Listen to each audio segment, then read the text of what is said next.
waxaan joognaa site-ka laga dhisi doono guriga madaxtooyada ee uu yeelan doono gobolka Awdal oo aan hore u lahayn xarun madaxtooyo. waxaan hay company-ga la yiraahdo Hemal Construction Company oo hadii la yiraahdo dhisi doona gas house-kii Boorame ama aqalkii madaxtooyada ee Boorame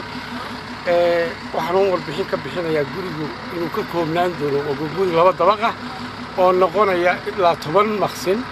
oo self container mid waliba uu leeyahay iskushiisii iyo waxaan ku leedahay iyo qolkii hurdan hoolal waaweyn oo laba ah saddexa xafiis inuu ka koobnaan doono dayr weyn oo noqonaya ilaa sida imika aan qiyaasayno 120 dhinaca iyo 180 dhinaca iyo oo yeelan doona baarkinkiisii beerihiisii waxaan ku dadaalaynaa dhulkaan naajiralka imika jira intaan wax ka dhisayno mooyaane inta kale anagoo environmentka ku xisaabtanayno aan sidiisa u dayno haddii ilaahay yidhahdana waxaan jecelahay inay nagaga dhammaan doonto ugu badnaan ilaa 6 bilood runtii aad baan ugu faraxsanahay iyadoo hore madaxweynuhu u dhagax dhigay imaatigiisii Booramena go-aheadii uu bixiyey in degdeg loo bilaabo